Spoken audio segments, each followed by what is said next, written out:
Alina was a Russian woman who didn't believe in true love. She thought love was just something made up in movies and fairy tales. She had been hurt many times. Relationships left her feeling empty. In Moscow, she had everything people said you should want: a good job, a nice apartment, and friends who told her she was lucky. But inside, Alina felt like something was missing. She didn't trust love anymore.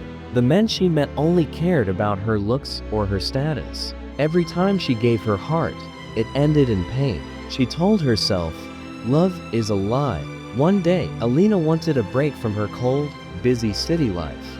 She joined a travel group that did cultural exchanges. She wanted somewhere peaceful and warm. She never expected that the country that would change her life would be the Philippines. She didn't know much about it, just beaches and happy people she had seen on TV. When she landed in Manila, something felt different.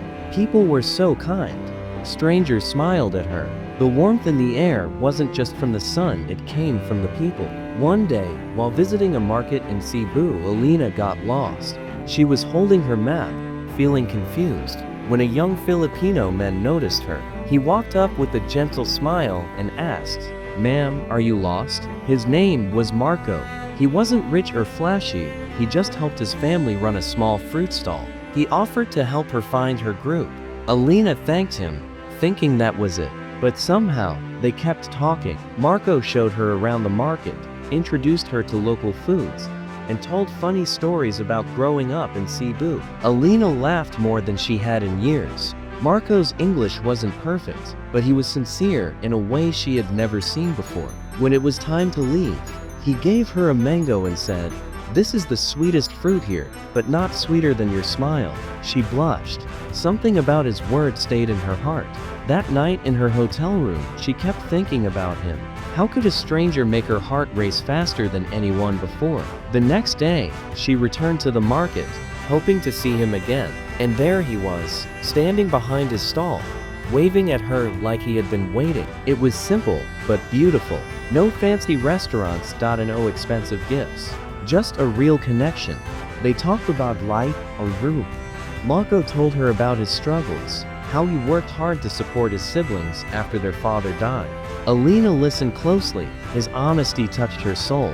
Days turned into weeks, and their friendship grew stronger. Alina extended her stay just to spend more time with him. She didn't understand what was happening to her heart. She used to believe love was fake, but every moment with Marco felt so real. One evening, watching the sunset by the beach, Marco said something that made her heart stop. "Alina, I know I am not rich or famous, but if love is about caring for someone, I can promise you I will love you even on days you don't love yourself." Alina looked into his eyes, and tears rolled down her cheeks. No one had ever said something so pure to her.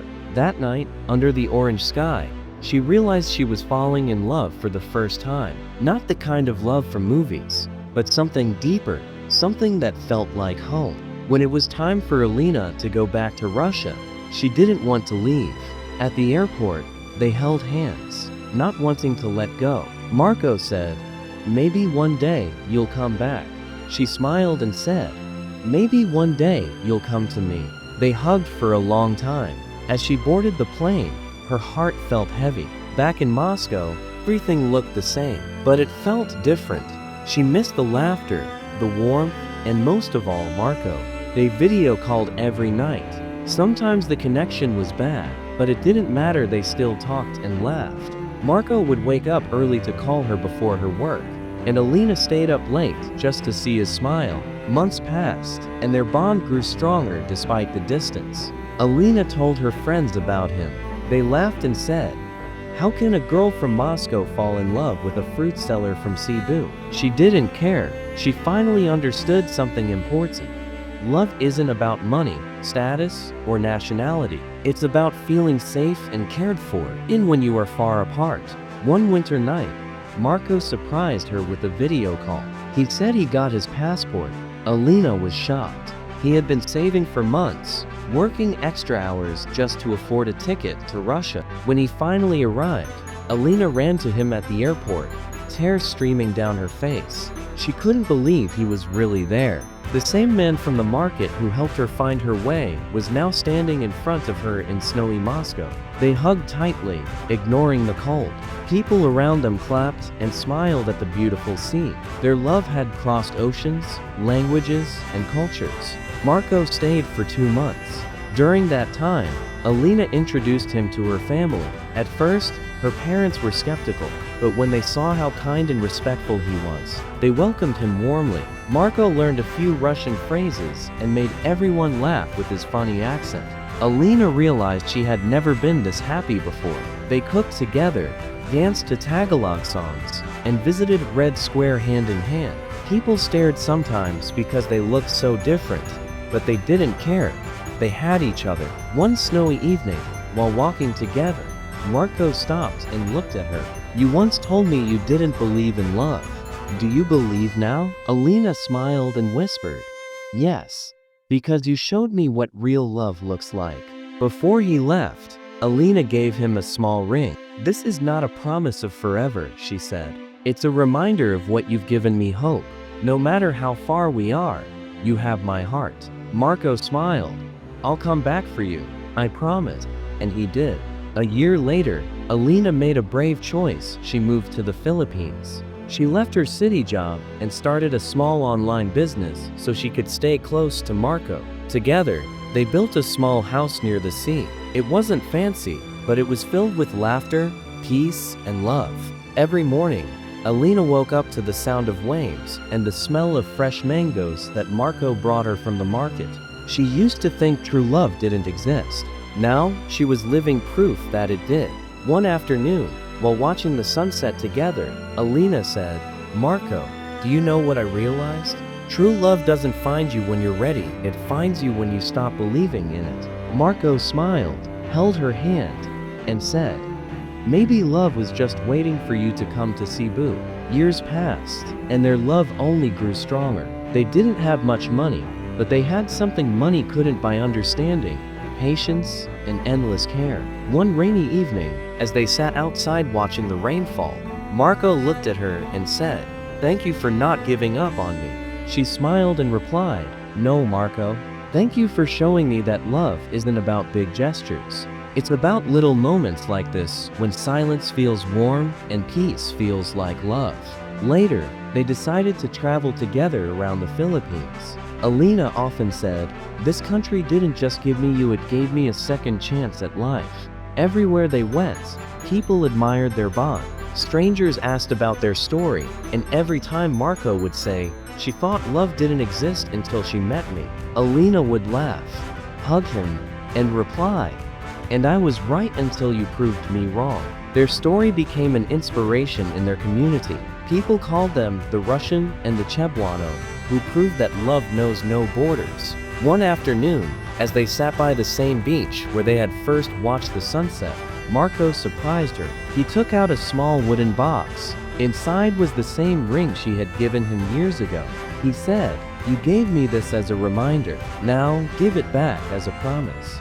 Will you marry me?" Tears filled her eyes as she nodded. They got married in a small ceremony by the sea, surrounded by friends, family, and locals who had watched their love grow. Alina wore a simple white dress, and Marco couldn't stop smiling as he said, "I do." The sunset painted the sky golden, just like the first day they met. Alina whispered, "That's the day I found my future." Their life wasn't perfect, but their love stayed strong. They had days of laughter and days of challenge too, but no matter what came, they faced it together. Alina often thought about how strange fate was. She went searching for peace and found love. She went looking for warmth and found a heart that never let her feel cold again. Sometimes, when the wind blew across the ocean, she would stand outside their small house, watch the waves, and smile. "I didn't believe in love," she would whisper, "until a Filipino man taught me how to love without fear, without conditions, and without ending." It wasn't a fairy tale, it was real, and that made it even more beautiful. As the years passed, Alina and Marco grew older together, still holding hands when they walked through the market, still sharing mangoes and stories like the day they met.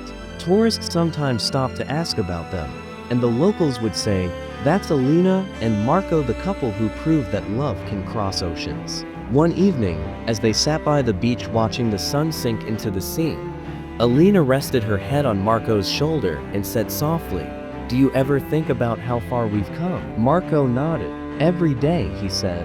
"You once thought love was a lie, but look at us now." She smiled, eyes full of tears, and whispered, "You were the truth I never believed in."